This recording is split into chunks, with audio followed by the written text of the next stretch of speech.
नमस्कार दोस्तों। आज के इस वीडियो पे हम लोग कवर करेंगे एम एस एक्सेल। ये एम एस एक्सेल का सेकंड वीडियो है। इससे पहले हमने एम एस एक्सेल का फर्स्ट वीडियो यानी कि पहला वीडियो हमने ऑलरेडी कवर कर चुके हैं, जहाँ पे हमने देखा था कि एम एस एक्सेल है क्या चीज़। मतलब एम एस एक्सेल का इंट्रोडक्शन हमने पहला वीडियो ऑलरेडी कवर कर चुके हैं। अगर उस वीडियो को आपने अभी तक नहीं देखे तो पहले जाइए उस वीडियो को देखिए, उसके बाद इस वीडियो पे आइएगा। तो दोस्तों, सबसे पहले यहाँ पे हम लोग समझेंगे कि जैसे यहाँ पे मैंने कुछ यहाँ पे डाटा लिखा हुआ है। ये एम एस एक्सेल का सेकंड वीडियो है, मतलब ये प्रैक्टिकल वीडियो है। इससे पहले हमने ओनली इंट्रोडक्शन देखा है कि क्या होता है एम एस एक्सेल। अब यहाँ पे देखते हैं एम एस एक्सेल रन कराने के लिए पहले तो मैं सिखा दूँ कि जैसे मैंने ऑलरेडी रन करा के रखा है, मगर हाँ एक्सेल रन कराना है तो विंडो आर करने के बाद यहाँ पे टाइप करते हैं एक्सेल, और उसके बाद जैसे आप इंटर करेंगे तो आपके पास एक्सेल ओपन होके आता है। फ़िलहाल तो मैंने ऑलरेडी एक्सेल खोल के रखा है, तो मैं इसको क्लोज़ करता हूँ और मेरे पास जो एक्सेल का फ़ाइल खुला हुआ है बस उसी को मैं क्लिक करके ओपन कर लेता हूँ। अब देखिए यहाँ पे मैंने कुछ डाटा लिख के रखा है।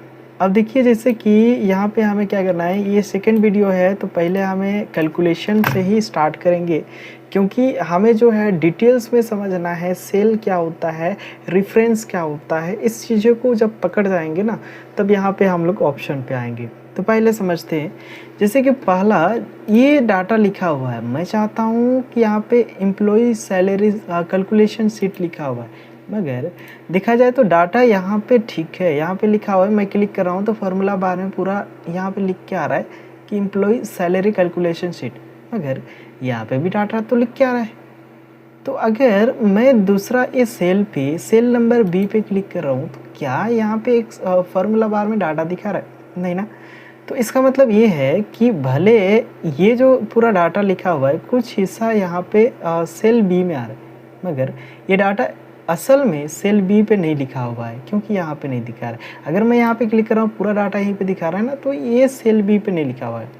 अच्छा, अगर मैं चाहता हूँ इसको ना सेंटर पे करूँ, मतलब यहाँ से लेके यहाँ तक सेंटर में करूँ, टेक्स्ट सेंटर में आना चाहिए, तो इसको सिलेक्ट करने के बाद बस इसको क्या कर देंगे, हम होम में आने के बाद एक ऑप्शन यहाँ पे अलाइनमेंट ग्रुप में मिलेगा, ये इसका नाम है मर्ज एंड सेंटर। आप मर्ज एंड सेंटर में बस एक बार क्लिक करेंगे तो ये क्या करेगा, इसको मर्ज एंड सेंटर कर देगा। अच्छा, ये हेडिंग है तो मैं इसका थोड़ा सा साइज बड़ा कर लेता हूँ और यहाँ से कोई एक कलर फिल कर देता हूँ, जैसे कि बैकग्राउंड में ये कलर अच्छा लग रहा है। अब इसको मैं थोड़ा सा बोल्ड भी कर लेता हूँ, क्योंकि ये हेडिंग है तो लगना चाहिए ना हेडिंग के जैसे। अच्छा, जैसे कभी कभी ऐसा भी होता है, जैसे कि मान लीजिए डाटा जो है ना, ये तो अभी यहाँ पे सेकंड में आ जा रहा है, मगर मैं इसको एक बार नॉर्मल कर लेता हूँ जैसा ये होना चाहिए। जैसे देखिए कि अगर कभी कभी ऐसा भी होता है डाटा जो है यहाँ पे कट जा रहा है, अगर इसको हमें फिट करना है तो कैसे फिट करते हैं, यहाँ पे ए और बी के बीच में है तो यहाँ पे एक लाइन दिया हुआ है कॉलम पे, कर्सर लेके जा रहे हैं चेंज हो रहा है, बाहर लेके आ रहे हैं यहाँ लगा रहे हैं, इस पे लेके जा रहे हैं यहाँ लगा रहा है। तो जब ऐसा आएगा तब इसको पकड़ के आप इसका विड्थ को, कॉलम का विड्थ को चौड़ा कर सकते हैं।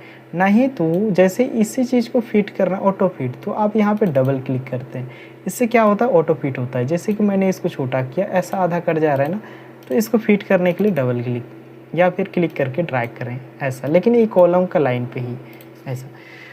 अब इसके बाद जैसे अब यहाँ पे जो है, जैसे कि इसका नाम हमने देखा था, इस सेल का नाम क्या है, तो जब हम यहाँ पे कर्सर रखते हैं तो फॉर्म नेम बॉक्स पे यहाँ पे नाम शो कराता है।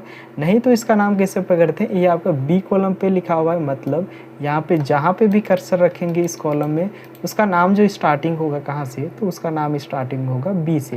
यानी कि इसका नाम क्या है, तो इसका नाम है बी, मगर रो कौन सा में 3 पे, तो इसका टोटल नाम हो जाएगा B3। वैसा ही अगर इसका नाम देखा जाए, कॉलम कौन सा है C, मतलब इसका नाम C से स्टार्ट होगा। रो कौन सा है, तो यहाँ पे 5, मतलब C5। अब फिलहाल हमें कैलकुलेशन क्या करना है पहले समझते हैं। एम्प्लॉय का नाम दिया हुआ है, बेसिक सैलरी लिखा हुआ है, उसको बोनस कितना मिलता है वो चीज़ लिखा हुआ है। अच्छा, पहले ये आपका सैलरी है तो ये आपका रुपीस में आना चाहिए, तो इसको सेलेक्ट करके पहले तो होम में यहाँ पे जनरल में क्लिक करने के बाद इसको रख लेते हैं करेंसी। ये अब जैसे करेंसी मैंने कन्वर्ट किया तो यहाँ पे हैश ऐसा आ रहा है। इसका मतलब क्या है कि यहाँ पे जो डाटा आपने लिखे है ना, वो एक सेल में एडजस्ट नहीं हो रहा है, तो ऐसा अगर कोई डाटा आप लिखते हैं एक्सेल में, ऐसा हैश ऐसा आता है, इसका मतलब होता है कि डाटा यहाँ पे प्रॉपरली एक सेल में नहीं एडजस्ट हो रहा है। तो क्या करेंगे, इसको ऑटो फिट करेंगे डबल क्लिक, ये आपका दिखने लग जाएगा। वैसा ही आप इधर ये सारे चीज़ को भी हम लोग एक बार इसको कन्वर्ट कर लेते हैं, सेलेक्ट करके सारे सेल को यहाँ पे करेंसी रख लेते हैं। अब करेंसी रखने के बाद अब हमें जो निकालना है यहाँ पे नाम, एम्प्लॉय का नाम, बेसिक सैलरी, बोनस हमें निकालना है, टोटल सैलरी, टैक्स कितना पड़ रहा है तो लिखा हुआ है, हमें निकालना है नेट सैलरी। पहले यहाँ पे टोटल सैलरी निकालना है। तो पहले समझते हैं क्वेश्चन क्या है कि जैसे इसको सैलरी मिलता है इतना का, मतलब 20,000 का सैलरी मिलता है, जिसको बोनस जो मिलता है इसको बोनस इसका हो जाता है 3,000 का बोनस मिलता है। तो सैलरी भी उसी का है, बोनस भी उसी को मिल रहा है, तो टोटल सैलरी में क्या होगा, तो दोनों चीज़ को जोड़ देंगे, यानी कि बेसिक सैलरी प्लस कौन सा, तो बोनस का सैलरी। अब इसको कैलकुलेशन करने के लिए एक्सेल में जो होता है, पहले तो बराबर डालना होता है, यहाँ पे इक्वल टू। अब जब भी आप फार्मूला यूज़ करेंगे एक्सेल में, मतलब किसी को जोड़ घटाओ या फिर जो भी फार्मूला यूज़ करेंगे ना यहाँ पे एक्सेल में, तो पहले हमें लिखना होता है बराबर। अब बराबर देने के बाद जोड़ना किसको है, तो हमें यहाँ पे 20,000 और 3,000 को प्लस करना है। तो देखिए डाटा पहले से एक्सेल में टाइप किया हुआ है, तब हम वहाँ पे 20,000 और 3,000 नहीं, 20,000 प्लस 3,000 नहीं लिखेंगे। ऐसा क्यों नहीं लिखेंगे, तो पहले समझिए। अगर मान लीजिए मैं यहाँ पे लिख देता हूँ 20,000, जैसे यहाँ पे मैंने टाइप कर लिया 20,000 प्लस यहाँ पे मैंने लिख लिया 3,000। अब जैसे इंटर करता हूँ, आंसर तो सही आ रहा है ना, 23,000 ही आना चाहिए। 20,000 है और 3,000 ऐड होगा तो 23,000 ही आएगा। मगर हमें इधर का आंसर निकालना है, तब क्या हम लोग यहाँ पे 2-3 हज़ार हमारे पास एम्प्लॉय काम करते हैं या फिर 100-200 है डाटा, तो क्या हर चीज़ का हम लोग यहाँ पे अलग अलग मैनुअली टाइप कर करके निकालेंगे, ऐसा जैसे हमें यहाँ पे निकालना है। तो मैंने यहाँ पे 4,000 इसको बोनस मिलता है तो मैंने लिखा। क्या ऐसा ही सभी का टाइप करेंगे? अगर ऐसा टाइप करने लगे तो बहुत टाइम लगेगा। तो इसका कोई तो ट्रिक होगा ना इसको मतलब इजीली निकालने के लिए। तो देखिए सबसे पहले ऐसा अगर हम लोग एक एक करके टाइप करेंगे तो दिक्कत हो जाएगा। तो इसको ऑटोमेटिकली फिल करने के लिए एक तरीका होता है, मगर पहले समझिए कि यहाँ पे हमने क्या जोड़ा है, 20,000 प्लस 3,000। जब इंटर करते हैं तो आंसर तो आ जाता है, सही है, वही आंसर आएगा। मगर इस चीज़ को अगर मैं क्लिक करके, ये जो छोटा सा एक दिखाई दे रहा है यहाँ पे कोने में, इसको बोलते हैं फिल हैंडल, इसको बोलते हैं फिल हैंडल। अगर मैं फिल हैंडल को क्लिक करके ड्रैग करता हूँ तो आंसर इधर आया, मगर आंसर क्या रिपीट हो रहा है, 23,000। ये 23,000 क्यों आ रहा है? तो इसका कारण है कि हमने जो है यहाँ पे वही फार्मूला डाला है, मतलब 20,000 प्लस 3,000। अब इस चीज़ को ड्रैग करेंगे तो इसी चीज़ को क्या करेगा, ऑटो फिल करेगा। तो 20,000 3,000 को जोड़ेंगे तो वही आएगा ना, 23,000 ही। तो इसको ऐसा कैलकुलेशन नहीं किया जाता है जब मतलब एक्सेल में डाटा एंट्री पहले से किया हुआ हो। हमें हर एक चीज़ का यहाँ पे टोटल निकालना है, तो अब हम यहाँ पे एक एक करके नहीं जोड़ेंगे, बस यहाँ पे क्या करेंगे, पहले डाल देंगे इक्वल टू। अब यहाँ पे 20,000 को हमें लेना है तो हम 20,000 टाइप नहीं करेंगे, हम उस सेल का एड्रेस को लिखेंगे। मतलब इस सेल का एड्रेस क्या है, तो बी कॉलम में है, रो कौन सा है, तो यहाँ पे 3, तो इसका पूरा नाम हो जाएगा बी और रो 3 यानी कि B3। इसका नाम बी रो 4 यानी कि B4। तो इसको कर लेते हैं पहले B3 प्लस। आप जैसे प्लस करने के बाद इसको क्लिक करते हैं तो भी आ जाता है, नहीं तो आप चाहे तो इसको खुद से टाइप कर सकते हैं, ये भी तरीका होता है। जैसे आप इंटर करेंगे आंसर यहाँ पे आ जाता है। अब हमें इधर ऑटोमेटिकली आंसर चाहिए तो बस इसको क्लिक करके फिल हैंडल को ड्रैग करते हैं तो आंसर आपका ऑटोमेटिकली आता है। ये तो पहला तरीका है। अच्छा, इसी चीज़ को ऑटोमेटिकली इधर आंसर चाहिए तो हम यहाँ पे जो आंसर आया ना, बस उसको क्लिक करने के बाद अगर हम क्या करते हैं, वहाँ पे एक बार अगर ये जो फिल हैंडल है इसको मैं डबल क्लिक करूँ पूरा फास्ट, तो ऑटोमेटिकली आपका आंसर आ जाता है। ये भी तरीका है, ऐसा भी आप कर सकते हैं। वैसा ही हमें यहाँ पे नेट सैलरी निकालना है, मतलब इसको 23,000 मिल रहा है, जिसमें से मतलब बोनस और इसका सैलरी मिला के, जिसमें से इसको जो है टैक्स देना पड़ रहा है 2,000 का। 2,000 का तो इसको बेनिफिट नहीं है ना, इसका मतलब लॉस जा रहा है, मतलब इसको टैक्स देना पड़ता है 2,000 का। तो टैक्स और टोटल सैलरी तो माइनस होगा। तो बस माइनस करने के लिए क्या करते हैं, यहाँ पे सेलेक्ट कर लेते हैं, मतलब 23,000 माइनस मतलब D3 माइनस उसके बाद E3। जैसे इंटर करेंगे तो ये आपका नेट सैलरी कितना बच जा रहा है इसका, तो 21,000 बच रहा है, जहाँ पे 23,000 में से 2,000 इसको टैक्स पे करना पड़ रहा है। तो ऐसा ही आ गया। अब जैसे हमें इसको अगर मान लीजिए हमें ये जो हमने डाटा बनाया एम्प्लॉय का सैलरी कैलकुलेशन शीट, अगर हमें इसको प्रिंट करना है तो बस कंट्रोल P करते हैं कीबोर्ड में, तो ये आपका प्रिंट में डाटा आ रहा है। अच्छा, प्रिंट करने के लिए क्या करते हैं कि फाइल में आप आते हैं, जैसे अगर आप प्रिंट में क्लिक करेंगे शॉर्टकट की होता है कंट्रोल P, जैसे आप प्रिंट में क्लिक करते हैं तो डाटा यहाँ पे प्रिंट पे आ रहा है। अगर देखा जाए डाटा में क्या यहाँ पे बॉर्डर आ रहा है, हाँ यहाँ पे जैसे इसको बंद करने के लिए एस्केप बटन कीबोर्ड में, यहाँ पे तो डाटा यहाँ पे तो बॉर्डर दिखा रहा है ना, मगर जब इस चीज़ को कंट्रोल P कर रहे हैं तो बॉर्डर तो यहाँ पे नहीं आ रहा है। अब बॉर्डर आना चाहिए, तो बॉर्डर आना चाहिए, तो बस इसको क्लिक करके कंट्रोल ए करते हैं, मतलब डाटा पे क्लिक करके अगर कंट्रोल ए करेंगे तो ये उतना ही रेंज को सिलेक्ट करेगा जहाँ तक डाटा लिखल है।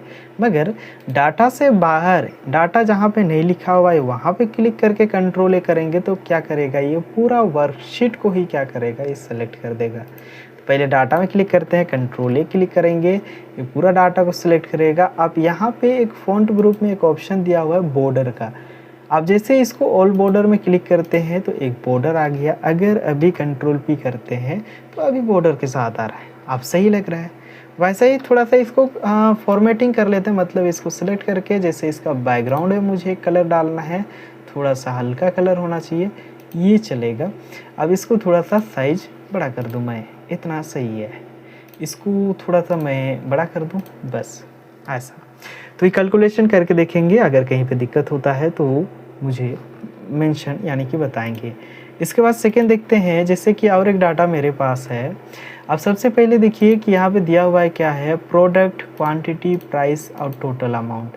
मतलब हमारे पास यहाँ पे प्रोडक्ट है अलग अलग, और यहीं पे हमारे पास दिया हुआ है कि यहाँ पे क्वांटिटी दिया हुआ है, यहाँ पे प्राइस दिया हुआ है। तो हमें इसको क्या करना है, मल्टीप्लिकेशन करना है, मल्टीप्लिकेशन हमें करना है यानी कि गुना करना है। तो देखिए सिंपल सा है कि सबसे पहले तो मैं इसको डिज़ाइन कर लूँ, तो सेलेक्ट करके पहले तो मैं इसमें बॉर्डर अप्लाई कर दूँ, थोड़ा सा इसको डिज़ाइन करता हूँ। और इसको मुझे थोड़ा सा छोटा करना है तो आप छोटा भी कर सकते हैं, इसको भी करना है तो इसको भी। अच्छा, इसको मुझे सेंटर में करना है तो मैं यहाँ पे सेलेक्ट करके सेंटर कर लेता हूँ, और ऊपर से भी सेंटर होना चाहिए एकदम अलाइन सेंटर। और ये आपका हेडिंग है तो मैं इसको थोड़ा सा कलर डाल देता हूँ, ये कलर, और बोल्ड कर देता हूँ और इसको डार्क कर देता हूँ, बस। अब ये प्राइस है तो मैं इसमें डाल देता हूँ करेंसी सेलेक्ट करने के बाद। अच्छा, सेलेक्ट कैसे करते हैं, तो यहाँ पे क्लिक करके ना फिल हैंडल को ऐसा नहीं ड्रैग करते हैं, ऐसा सिलेक्शन नहीं करना है। सिलेक्शन कैसे करते हैं, तो पहले ए बॉक्स में एक बार क्लिक करेंगे, क्लिक करके ही रखना है और ड्रैग करना है, जस्ट ऐसा क्लिक करना है, ड्रैग करना है, छोड़ना नहीं है ऐसा। उसके बाद आप यहाँ पे डाल लेते हैं करेंसी। करेंसी डालने के बाद ये तो क्वांटिटी है, इसको तो चेंजेस नहीं करेंगे। अब हमें निकालना है यहाँ पे टोटल अमाउंट निकालना है। तो समझिए कि जैसे कोई माउस है, ठीक है, कोई माउस है जिसका दाम जो है ना यहाँ पे 500 रुपया है। कोई माउस है जिसका दाम, एक माउस का दाम 500 रुपया है। टोटल कितना क्वांटिटी खरीद रहे हैं, तो मान लीजिए कि यहाँ पे 5 पीस ले रहे हैं। अब एगो का 500 पड़ रहा है, अगर 5 गो लेते हैं तो कितना पड़ जाएगा उसको निकालेंगे। वैसा ही एक कीबोर्ड है जिसका दाम 1200 रुपया है। टोटल जो खरीद रहे हैं कितना गो, 3 गो ले रहे हैं, तो कितना इसका टोटल अमाउंट होगा। वैसा ही एक जो प्रिंटर है जिसका 15,000 दाम है, तो प्रिंटर एगो नहीं ले रहे हैं, प्रिंटर 2 गो ले रहे हैं, तो 15,000 का 2 गो प्रिंटर लेंगे तो उसका टोटल अमाउंट कितना आएगा उसको निकालेंगे। वैसा ही एक मॉनिटर है। अब ये बनेगा कैसे, सबसे पहले यहाँ पे आएंगे तो पहले तो डाल लेंगे जहाँ पे आंसर लाना है, कर्सर वहाँ पे होना चाहिए ना, उसके बाद बराबर। अब बराबर करने के बाद यहाँ पे बताएंगे कि क्या करना है। अच्छा, हमें यहाँ पे प्राइस हमारे पास है 500। अब 500 एक माउस का पड़ रहा है, टोटल 5 को ले रहे हैं, तो कितना होगा उसको निकालना है। तो हम लोग गुना करते हैं, है ना, गुना करते हैं। तो क्या करेंगे यहाँ पे सबसे पहले प्राइस इंटू यहाँ पे स्टार वाला ये हैश ये स्टार वाला जो है ना, स्टार को प्रेस करते हैं, गुना यानी कि स्टार। अब उसके बाद ले लेते हैं यहाँ पे B2 मतलब C2 यानी कि प्राइस इनटू क्वांटिटी। अब जैसे आप इंटर करते हैं तो आपके पास यहाँ पे आंसर आ जाता है। अब इसको डबल क्लिक करेंगे तो आंसर यहाँ पे ऑटोमेटिकली आता है। इसको भी प्रिंट कराना है, कंट्रोल P करेंगे, ये भी आपका प्रिंट में आ जाएगा। फिलहाल तो इसको एस्केप बटन प्रेस करते हैं। उसके बाद एक देखते हैं अगला डाटा, जैसे यहाँ पे दिया हुआ है डिवीज़न के लिए। अब डिवीज़न हमें निकालना है, तो डिवीज़न निकालना है तो डाटा पहले समझ लेते हैं क्या क्या है। जैसे कि स्टूडेंट का नाम दिया हुआ है, अलग अलग नाम। अब यहाँ पे टोटल मार्क्स लिखा हुआ है, उस स्टूडेंट ने कितना लाया है। सब्जेक्ट, कितना सब्जेक्ट का उन्होंने एग्ज़ाम दिया था। अब हमें एवरेज मार्क्स निकालना है। एवरेज हमें मार्क्स निकालना है, मतलब एक तरह का परसेंटेज हमें निकालना है कि 500 ये टोटल मार्क्स लाया है। अब जिसमें से सब्जेक्ट जो था इतना था, 5 था, तो 5 सब्जेक्ट में से 500 लाया है राहुल ने, तो यहाँ पे कितना होगा उसका परसेंटेज, उसको निकालें। वैसा ही अमन भाई ने यहाँ पे 450 मार्क्स लेके आए हैं टोटल 5 सब्जेक्ट में से, तो कितना होगा उसको निकालेंगे। अब ये निकलेगा कैसे, तो यहाँ पे पहले बराबर कर लेते हैं, यानी कि जो आपका टोटल मार्क्स है उसको सेलेक्ट करेंगे, यानी कि उसका सेल रेंज डालेंगे। तो सेल रेंज क्या है, तब जब बराबर करके यहाँ पे क्लिक करते हैं ना, ऑटोमेटिकली सेल नाम लिखा जाता है। अगर आपको दिक्कत है, आप खुद से लिखना चाहते हैं तो लिखिए। जैसे कि कॉलम क्या है, B है, रो कौन सा है, 2 यानी कि B2। अब बटा यानी कि डिवाइडेड, और यहाँ पे कितना सब्जेक्ट है, ये सब्जेक्ट है, तो इस सब्जेक्ट को क्लिक करेंगे, यानी कि टोटल मार्क्स बटा divided by subject, total subject. तो जैसे आप इंटर करते हैं आंसर आपके पास आ जाता है 100%। अब इसको अगर परसेंटेज में हमें दिखाना चाहते हैं तो यहाँ से आप परसेंटेज डालेंगे, लेकिन डाल रहे हैं तो ऐसा आ रहा है। तो पहले इसको कंट्रोल Z करते हैं और इसको डिलीट कर लेते हैं। अब जब यहाँ पे परसेंटेज में ही हमें डाटा दिखाना है तो पहले इस सेल को सेलेक्ट करके परसेंटेज डाल दिए। अब उसके बाद बराबर करने के बाद टोटल डिवाइडेड बाय C2, जैसे इंटर करेंगे आप परसेंटेज में आ रहा है, मगर अभी भी सही से नहीं आया, अभी भी ये सही से नहीं आया परसेंटेज। अब जैसे इतना परसेंटेज थोड़ी आना चाहिए, इतना परसेंटेज यहाँ पे नहीं आना चाहिए, तो इसको अंडू कर लेते हैं। परसेंटेज फ़िलहाल नहीं डालते हैं, इतना परसेंटेज थोड़ी आएगा, इतना परसेंटेज नहीं आना चाहिए। फिलहाल इसको परसेंटेज में नहीं डालते हैं, इसको एज इट इज़ छोड़ देते हैं, उसको बाद में देख लेंगे। अब जैसे इसमें हमें इसको थोड़ा सा बोल्ड करना है, इसको सेलेक्ट करते हैं और इसको डार्कनेस करना है, इसमें बॉर्डर डालना है, तो ये भी डाल लेते हैं ऑल बॉर्डर, बस। तो ये चीज़ें हमने यहाँ पे फ़िलहाल तो 3-4 कैलकुलेशन हमने देखा कि एक्सेल में कैलकुलेशन कैसे किया जाता है, इस चीज़ों को हमने समझा। इसके बाद आप थोड़ा सा समझते हैं अगला डाटा, जैसे कि यहाँ पे थोड़ा सा ऑप्शन को समझ लेते हैं। अब जैसे यहाँ पे क्या क्या ऑप्शन दिया हुआ है, तो जैसे कट कॉपी पेस्ट दिया हुआ है, ये करता क्या है पहले इसको समझते हैं। जैसे अगर किसी डाटा को हम चाहते हैं कि मान लीजिए यहाँ पे गलती से राहुल जी यहाँ पे आ गए, गलती से राहुल जी यहाँ पे आ गए, हमें इनको यहाँ से हटाना है, मतलब रोहित के जगह पे राहुल होना चाहिए। तो बस इसको कर लेते हैं कट कर लेते हैं। आप एक बार इसको बाहर तो रखेंगे ना कहीं पे, इसको यहाँ पे रख लेते हैं, पेस्ट कर देते हैं। तो राहुल जी यहाँ से हट के राहुल आ गए हैं यहाँ पे। अब रोहित को हमें यहाँ से हटा के यहाँ पे डालना है, तो रोहित को क्लिक करेंगे और कॉपी नहीं करेंगे, इसको कट करेंगे, मतलब हटाना है मीन्स कट करना है। कट कर लिए, अब जहाँ पे लेके जाना है वहाँ पे कर्सर रख के पेस्ट करते हैं, तो डाटा यहाँ पे आ गया। अब राहुल जी को यहाँ पे डालना है, एक तो तरीका है ना, आप कट करो, नहीं तो इसको क्लिक करके इसका बॉर्डर आता है, ऊपर में देख रहे हैं 4 डायरेक्शन की बन रहा है, जब इसको पकड़ के ऊपर लेके जाते हैं मूव होता है इससे, ऐसा वही शॉर्टकट की है। सेकेंड ऑप्शन देखते हैं यहाँ पे कॉपी का। ये कॉपी करता क्या है, कॉपी मतलब डुप्लीकेट बनाना। जैसे हम चाहते हैं ये रोहित भाई यहाँ पे भी रहें और यहाँ पे इसका डुप्लीकेट चाहिए, तो बस क्या करेंगे, रोहित को क्लिक करेंगे, इधर कॉपी करेंगे और जहाँ पे हमें चाहिए वहाँ पे कर्सर रखेंगे, पेस्ट करेंगे। जहाँ जहाँ पे आपको चाहिए बस वहाँ पे आप पेस्ट करते जाइए, ये डुप्लीकेट बनते जाएगा ऐसा। सेकेंड देखते हैं, इसके बाद एक ऑप्शन दिया हुआ है यहाँ पे फॉर्मेट पेंटर। ये फॉर्मेट पेंटर करता क्या? फॉर्मेट पेंटर मतलब किसी भी फॉर्मेट को लेके दूसरा में फिल करता है। जैसे कि हमने यहाँ पे रोहित भाई को क्लिक करते हैं और यहाँ पे एक फॉर्मेट बना लेते हैं, जैसे कि इनका फ़ॉन्ट रख लेते हैं और इनका फ़ॉन्ट का कलर और इनका फ़ॉन्ट रख लेते हैं। जैसे यहाँ पे मोनो टाइप कर्सिव मैं एक फ़ॉन्ट टाइप कर लेता हूँ, इसको साइज़ बड़ा कर दिया, बोल्ड कर दिया, इटालिक मार दिया, इटालिक नहीं करूँ। अब इसी चीज़ को, ये जो फॉर्मेट हमने बनाया ना, कितना अच्छा लग रहा है। अब इसी डिज़ाइन को हमें यहाँ पे भी डालना है, तो इसमें मैं और एक काम कर लेता हूँ, इसका बैकग्राउंड यानी कि फिल कलर पे क्लिक करता हूँ। पहले तो इस पे कर्सर रख के मैं एक फिल कलर यहाँ पे डाल देता हूँ ये। अब हमने जो डिज़ाइन यहाँ पे डाला ना, वही डिज़ाइन हमें प्रिया में भी डालना है, वही डिज़ाइन हमें डालना है आईटी पे, वही डिज़ाइन हमें डालना है अकाउंट पे। ये होगा कैसे? एक तो तरीका है कि प्रिया को क्लिक करें, जो बैकग्राउंड आपने रखें, जो फ़ॉन्ट आपने रखें, जो कलर रखें, तो वही चीज़ रखेंगे तो सेम टू सेम बन जाएगा ना स्टाइल। मगर इतना टाइम नहीं है ना हमारे पास। तो अब एक तो डिज़ाइन बना हुआ है, हमें इसी का डिज़ाइन को यहाँ पे भी डालना है, यहाँ पे भी डालना है, यहाँ पे भी डालना है। ये होगा कैसे? पहले इसको क्लिक करते हैं जिसका हमें फॉर्मेट लेना है। फॉर्मेट लेने वाला पे क्लिक कर लिए, मतलब रोहित ऑलरेडी डाटा मतलब डिज़ाइन बना हुआ है, इसको क्लिक करेंगे। बस एक बार फॉर्मेट पेंटर में क्लिक करते हैं, ये आपका सिलेक्शन घूम रहा है, मतलब कॉपी कर लिया फॉर्मेट को। जैसे दूसरा में क्लिक करेंगे, D2 उसी की जगह पे बन गया।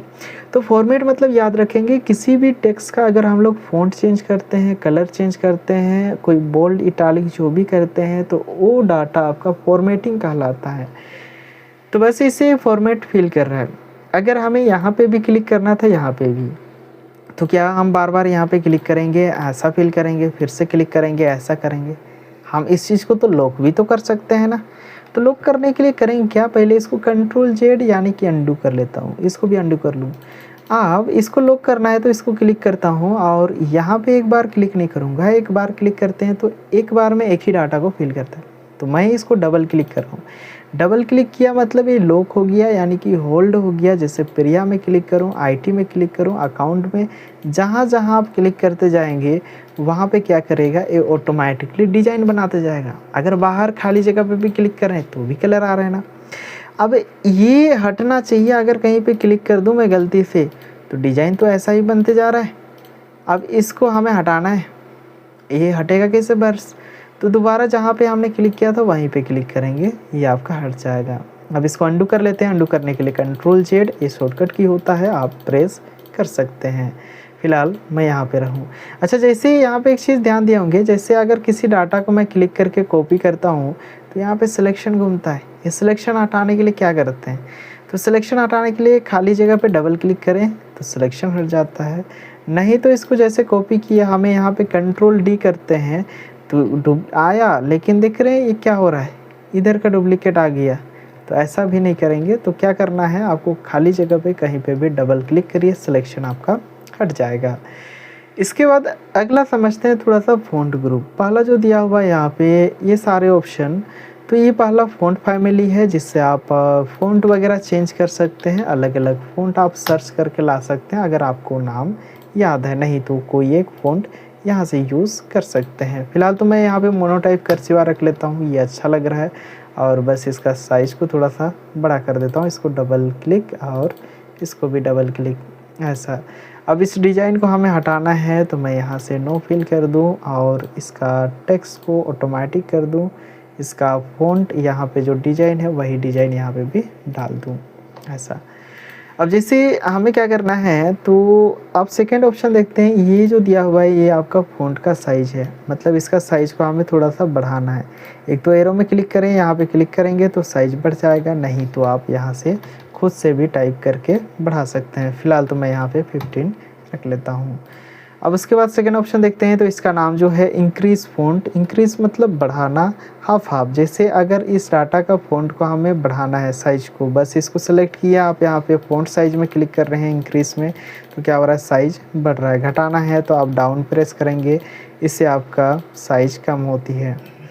यहाँ पे देखा जाए तो एक ऑप्शन दिया हुआ है बॉर्डर का। ये बॉर्डर का काम क्या होता है, जैसे अगर मान लीजिए ये डाटा को कंट्रोल P करता हूँ तो ये डाटा प्रिंट में आ रहा है, मगर क्या ये डाटा बॉर्डर में प्रिंट आ रहा है, मतलब वहाँ पे जो बॉर्डर बॉक्सेस दिखाई दे रहा था, क्या वो चीज़ प्रिंट में आ रहा है कंट्रोल P पे? नहीं आ रहा है, नहीं तो ब्लैंक आ रहा है।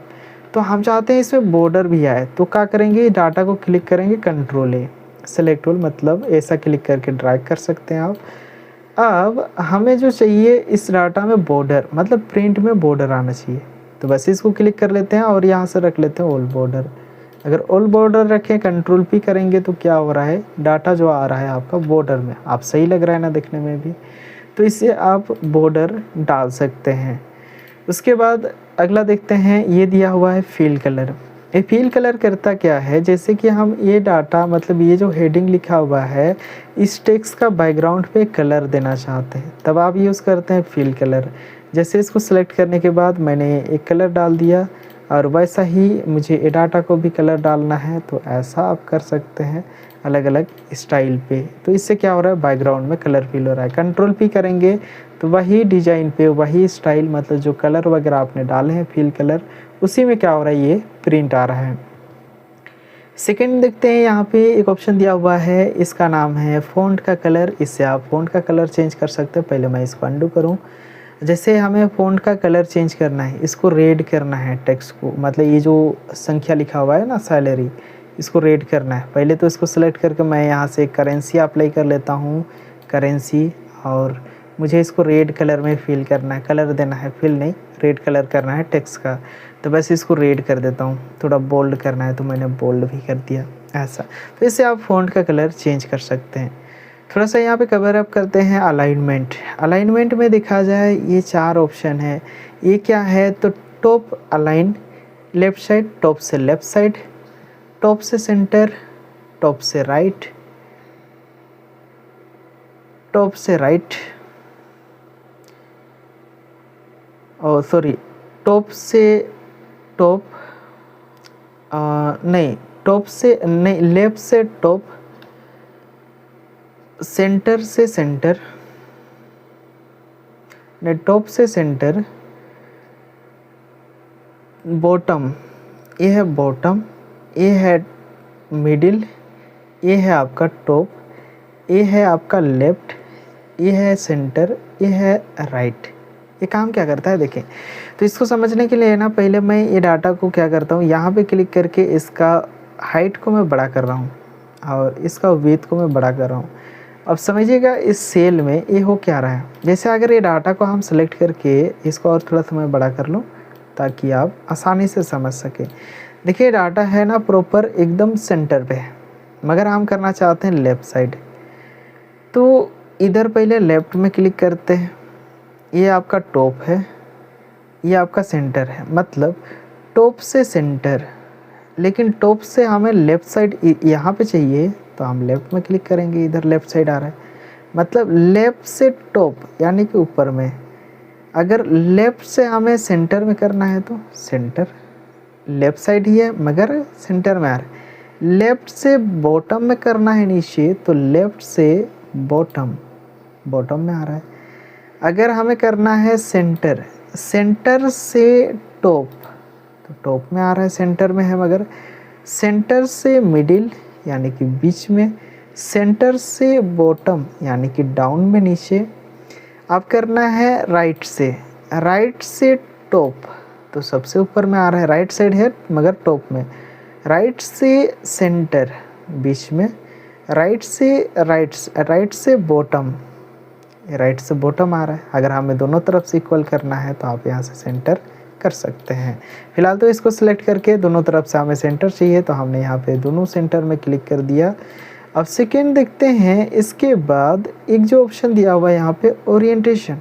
ये ओरिएंटेशन होता क्या है, कि जैसे अगर ये जो employ ID name department salary लिखा हुआ है, हमें इसको क्या करना है, रोटेट करना है, थोड़ा सा तिरछा करना है, घुमाना है। तो हम इस हेडिंग पूरा को सिलेक्ट करने के बाद यहाँ पे क्लिक करके अगर मैं एंगल काउंटर क्लॉकवाइज क्लिक करता हूँ ना, तो ये क्या किया, इस हेडिंग को काउंटर क्लॉकवाइज घुमा दिया। जब इसको कंट्रोल पी अगर आप कीजिएगा तो जैसा आपने वहाँ पे डिजाइन दिए हैं वैसा ही प्रिंट आ रहा है, आपका डाटा वैसा ही प्रिंट आ रहा है ऐसा। तो ऐसा आप चाहे तो बना सकते हैं। इसके बटन प्रेस करते हैं, दोबारा इस डाटा को सिलेक्ट करेंगे, इसी को दोबारा सेलेक्ट करेंगे और उसी में जाएंगे, उसके बाद दोबारा उसी में क्लिक करेंगे, नॉर्मल हो जाएगा। इसको डबल क्लिक कर लेते हैं, ऑटो फिट हो जाएगा। अब उसके बाद देखते हैं, इसी में क्लिक करते हैं, क्वेश्चन दिया हुआ है एंगल क्लॉकवाइज। ये तो काउंटर क्लॉकवाइज मतलब घड़ी का उल्टा दिशा, मगर हमें क्लॉक की दिशा में घुमाना है, ऐसा घूम जाएगा। जब इसको आप ऑटो फिट करना चाहते हैं तो ये ऑटो फिट कर रहा हूँ तो ऐसा आ रहा है, तो इसको एक लाइन यहाँ पे आ रहा है, इसको थोड़ा सा आगे यहाँ पे बढ़ा लेते हैं ऐसा, इसको भी थोड़ा सा आगे, इसको भी थोड़ा सा आगे। जब इसको कंट्रोल पी करता हूँ ना, ऐसा ये थोड़ा सा कट जा रहा है डाटा, ये कटना नहीं चाहिए था, तो मीन्स ये तो ठीक ही है। थोड़ा सा इसको आगे बढ़ा दूँ मैं, इसको भी थोड़ा सा आगे बढ़ा दूँ।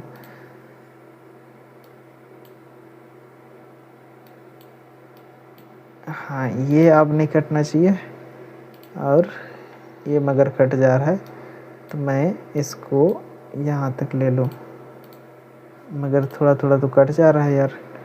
तो इसका साइज को मैं थोड़ा सा कम कर दूँ। हाँ, ये अब नहीं कटना चाहिए, कंट्रोल पी, तब सही आ रहा है लगभग कुछ ऐसा ये डाटा शो करा रहा है। तो जैसे इसी को हमें नॉर्मल करना है, मैं इसी को सिलेक्ट कर लेता हूँ पूरा को, और जहाँ से मैंने अप्लाई किया तो वहीं पे जाऊँगा और उसी चीज़ को क्लिक करूँगा, और डबल क्लिक यहाँ पे भी डबल क्लिक कर लेते हैं। सेकंड देखते हैं, इसी पे एक ऑप्शन दिया हुआ है वर्टिकल टेक्स्ट। अगर इस हेडिंग को सिलेक्ट करके मैं करता हूँ वर्टिकल टेक्स्ट, ऐसा आएगा, वर्टिकल पे टेक्स्ट आ रहा है। मैं जूम आउट करके दिखाऊँ, ऐसा ही आ रहा है, ये वर्टिकल पे है। कंट्रोल पी करते हैं, आपका डाटा जो प्रिंट में आ रहा है वर्टिकल पे है, ऐसा प्रिंट आ रहा है ऐसा। अब इसी चीज़ को नॉर्मल करना है, फिर से सिलेक्ट करूँगा, जहाँ से मैंने किया था वहीं पे क्लिक कर दूँगा, नॉर्मल आपका डाटा ऐसा आ जाएगा। दोबारा हेडिंग को सिलेक्ट करने के बाद अगर मैं करता हूँ रोटेट टेक्स्ट अप साइड, तो ऐसा रोटेट हो जाएगा। कंट्रोल पी करेंगे तो वैसा ही डाटा प्रिंट में आ रहा है। अब इसी चीज़ को सिलेक्ट करके दोबारा क्लिक करूँगा, उसी में आपका मैं अंडू कर लेता हूँ, पूरा डाटा को ही सिलेक्ट करके उसी पे क्लिक करके और इसको दोबारा क्लिक करता हूँ। उसके बाद यहाँ पे एक दिया हुआ है डाउन, अगर डाउन करना है ऐसा ऊपर से नीचे तो ऐसा कर सकते हैं, नॉर्मल करना है उसी में क्लिक करेंगे।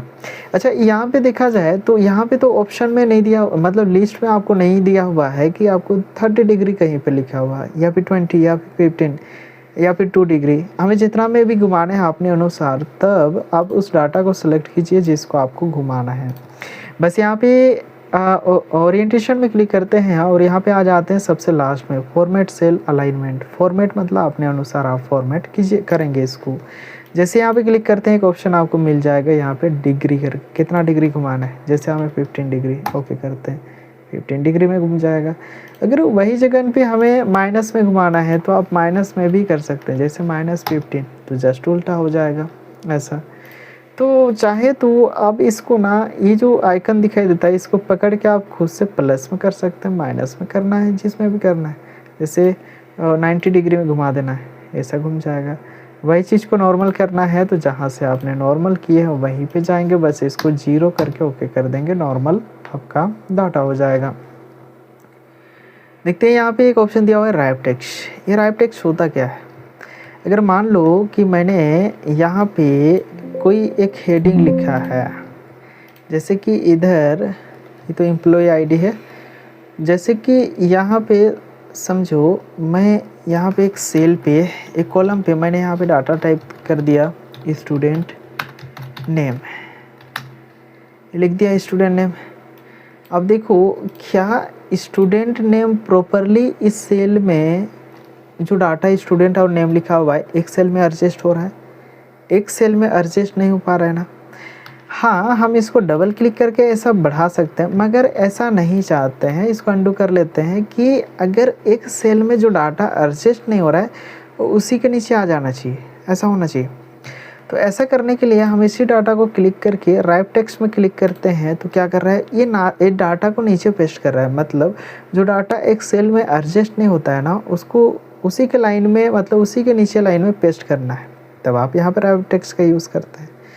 लेकिन अगर आपका डाटा प्रॉपरली फिट बैठ रहा है आपका सेल में, तब राइट टेक्स्ट में क्लिक करेंगे तो थोड़ी नीचे आएगा। जब राइट टेक्स्ट में क्लिक करेंगे तो नीचे आएगा। नीचे लाना है तो इसको थोड़ा सा छोटा करना होगा, या फिर आप कर जो सकते हैं, एक तो इसका साइज़ को आप क्या कर दीजिए, इसका साइज़ को आप बढ़ा दीजिए। जैसे कि अगर ऐसा फिट है तो इसको नीचे लेके आना है, साइज़ बढ़ाएंगे तो नीचे आ जाएगा ना, ऐसा भी आप कर सकते हैं।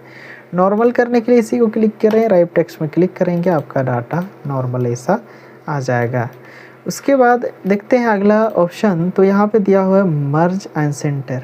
मर्ज एंड सेंटर होता क्या है, जैसे कि मान लीजिए हमने यहाँ पे एक रो इंसर्ट करना चाहते हैं और यहाँ पे लिखना चाहते हैं ऊपर में सैलरी शीट लिखना चाहते हैं, तो एक रो लेना है। तो बस यहाँ पे रो लेना है तो रो पे ही हम क्लिक करेंगे, मतलब 1 के ऊपर में चाहिए तो 1 लिखा हुआ है वहाँ पे एक बार क्लिक करेंगे और उसके बाद उसी पे राइट क्लिक और एक बार इंसर्ट में क्लिक करते हैं, एक रो आया। अच्छा, यहाँ से लेके यहाँ तक हमें मर्ज करना है और यहाँ पे सैलरी शीट लिखना है। तो एक तो क्या है कि अगर मान लीजिए हम इस सेल में कोई डाटा टाइप करते हैं तो ये अलग सेल में लिखा रहा है, इस सेल में कर रहे हैं तो ये अलग डाटा दिखा रहा है, इसमें क्लिक कर रहे हैं तो ऐसा अलग अलग दिखा रहा है ना। मगर हम चाहते हैं सारे सेल को एक कर दें, सारे सेल को मिला दे, तब आप यूज़ करते हैं मर्ज एंड सेंटर का। मर्ज मतलब होता है कि सारे सेल को एक बना दो, सेंटर मतलब टेक्स्ट को बीच में लिखना, मतलब जब यूज़र लिखेगा ना तो बीच में टेक्स्ट को दिखाना। जैसे हमें सारे सेल को एक बनाना है, इसको सिलेक्ट करेंगे और बस यहीं पे जाके मर्ज एंड सेंटर में क्लिक करते हैं, सारे सेल एक बन गया। अच्छा, यहाँ पे हमें लिखना था क्या, तो सैलरी शीट, तो जैसे सैलरी शीट यहाँ पे लिख लेते हैं, शीट इंटर करते हैं, ये लिखा गया। बॉर्डर डालना है, बस इसको कर लेते हैं ऑल बॉर्डर, तो यहाँ पे सैलरी शीट लिखा हुआ है। कलर डालना है तो यहाँ से कलर भी डाल सकते हैं। यहाँ पे फ़ॉन्ट रखना है, जैसे हमें रखना है एलिफेंट, तो एलिफेंट रख लेते हैं। साइज इसका बड़ा कर लेते हैं थोड़ा सा। कलर डाल देते हैं, जैसे हमें डार्क रेड चाहिए, बस आप सही है ऐसा। तो यहाँ से हुआ क्या कि मर्ज एंड सेंटर से सारे सेल को एक सेल बनाया। आप यहाँ पे देखते हैं मर्ज एक्रॉस होता क्या। मर्ज एक्रॉस मतलब जैसे कि मान लीजिए यहाँ पे ये 4-5 सेल मैंने सेलेक्ट किया, अब ये सारे सेल में मैं पहचान के लिए इधर ऑल बॉर्डर डाल देता हूँ। तो आप अभी समझिए कि ये सेल अलग है, ये सेल अलग है, ये सेल अलग है। वैसा ही सेकंड वाला कॉलम का सेल, हर एक सेल अलग अलग है, ऐसा है ना। अगर कोई डाटा टाइप कर रहा हूँ तो हर एक सेल अलग अलग डाटा टाइप कर रहा है, ऐसा। मगर हमें इस सेल को मर्ज करना है, हमें सारे सेल को एक सेल बनाना है। सेलेक्ट करके अगर मर्ज एंड सेंटर क्लिक करते हैं, अभी जो भी डाटा लिखेंगे एक सेल में लिखा रहा है डाटा, अलग अलग सेल पे तो नहीं लिखा रहा है, क्योंकि सारे सेल एक बन चुका है। कंट्रोल जेड करते हैं, इसको अंडू करते हैं। अच्छा, अगर आप किसी सेल को मर्ज कर दिए, जैसे मर्ज हो गया, अब इसको हमें अनमर्ज करना है, तो अनमर्ज कैसे होगा, तो उसी सेल को क्लिक करिए जिसको आपने मर्ज किए थे, जहाँ पे क्लिक किए थे वहीं पे दोबारा क्लिक कीजिएगा, नॉर्मल हो जाता है। नहीं तो अंडू कर लेते हैं और एक ऑप्शन मिलता है अनमर्ज सेल करके। हाँ, जब अनमर्ज करते हैं ना तो बॉर्डर जो हम खुद से यहाँ से डाले रहते हैं ना वो हट जाता है। दोबारा इसको सेलेक्ट कीजिए और वहीं पे, सॉरी यहाँ पे नहीं, यहाँ पे जाके इसको दोबारा ऑल बॉर्डर करते हैं तो इसमें बॉर्डर आ गया। अब देखते हैं इसके बाद क्या दिया हुआ है, मर्ज एक्रॉस। ये करता क्या है, मर्ज एक्रॉस मतलब हॉरिजेंटली लंबा मर्ज करना जितना सेल सेलेक्ट किया हुआ है।